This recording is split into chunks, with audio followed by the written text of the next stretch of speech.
ASU, obviously, and we've seen there's a lot of international students at ASU, specifically Chinese people. We've all probably wondered, hey, what would it be like to actually visit China or actually live there? Some of us may even know, maybe. And today I'm gonna give you that dream. If you ever had that dream, maybe you haven't, but today's your day, right? Okay, so if I did want to talk about China, all of it, that would take about 90 minutes. So instead, I'm going to talk about one little part, a specific province, which is the Chinese version of state called Xinjiang. That's how you spell Xinjiang, and this is like Xinjiang style. That's a loose translation. And it's actually not that different from America. You might be thinking, like, how are we going to relate to something in China? Like, we're Americans. Like, come on, bro, come on.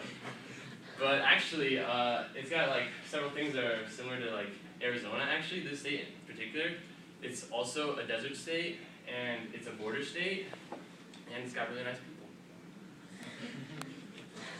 Anyway, even though it's pretty similar, I still wanted to know more about it, and my friend gave me this pencil case. I actually have it right here, but you can see it better quality right there.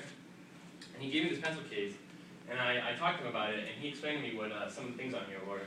But that wasn't enough, so I also talked to ASU's own Chinese teacher, Yang Wu. He's awesome. And yeah.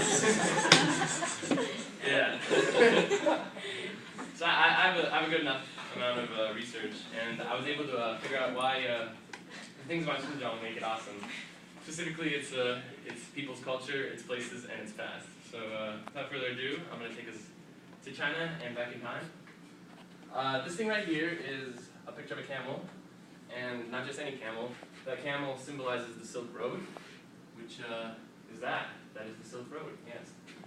This right here is where Xinjiang is, and this is the road where all kinds of goods would travel from China to the Middle East to Europe, and backwards. And it was around for 2,000 years, so it was around for a while. And you can see that Xinjiang was the point that connected China to the rest of the world. And so in that 2,000 years, a whole bunch of rulers took over that place. And it wasn't actually until 200 years ago that Xinjiang was actually like considered like a part of China. The Chinese were like, yeah, we want this. This is ours now. So because of that long period of time where all these people lived there, Xinjiang has become a very special part of China where there's all kinds of minorities. Uyghurs, Tajiks, Kazakhs, all kinds of people, and all kinds of religions too. So without further ado, let us take a look at some of the places in Xinjiang. First place we're going to look at is this mountain and this lake, which are known as Tianshan and Tianshe. It's called the Heavenly Mountain and the Heavenly Lake. It's basically a giant mountain range that divides Xinjiang into two giant basins. And I don't know why it's called the Heavenly Mountain, so anyone knows? Take a guess. Oh, hold on to that. Okay, the next place we're going to go to, can anyone tell me what this is? Take a guess? Beehive? Close. It's actually grapes.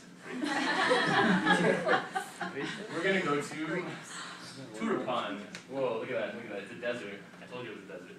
Anyway, this is Turapan, which is known as the town of the Greek. China has a bunch of places that are named after a specific fruit or vegetable, fruit or something. And Turapan is known for its big, sweet grapes. Moving on, I don't want to tell you what this is. Take a guess. Watermelon. Got it. This is known as a Hami melon. It's very popular in a place called Hamigua, which is obviously named after the melon. I'll show you a picture of that melon right here. There you go. He's happy he has that melon. It's a sweet little melon.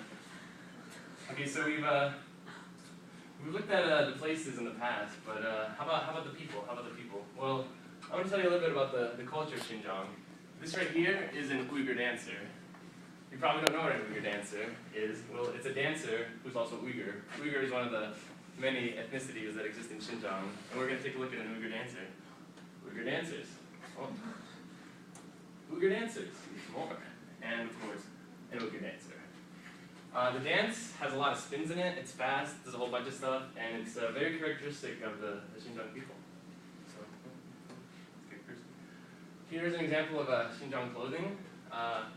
All of this is made from cotton, I believe, and the men like to wear blouses. I don't know why. And the women like to wear dresses, which is not that different from what we have here.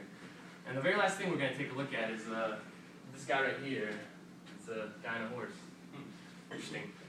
This is Afanti, and Afanti is he's a character from Uyghur tradition who supposedly went on many very interesting adventures that were very humorous, lots of funny tales, and this is supposedly where the phrase "heads I win, tails you lose" comes from. Supposedly, no one knows for sure. Here's an artist's rendering of what he may look like.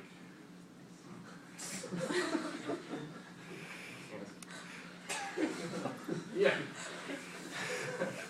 Okay, so let's go back. Let's come back to America. All right, fun trip, guys. All right. All right. So we got to see a tiny bit of Xinjiang, which is a tiny bit of China.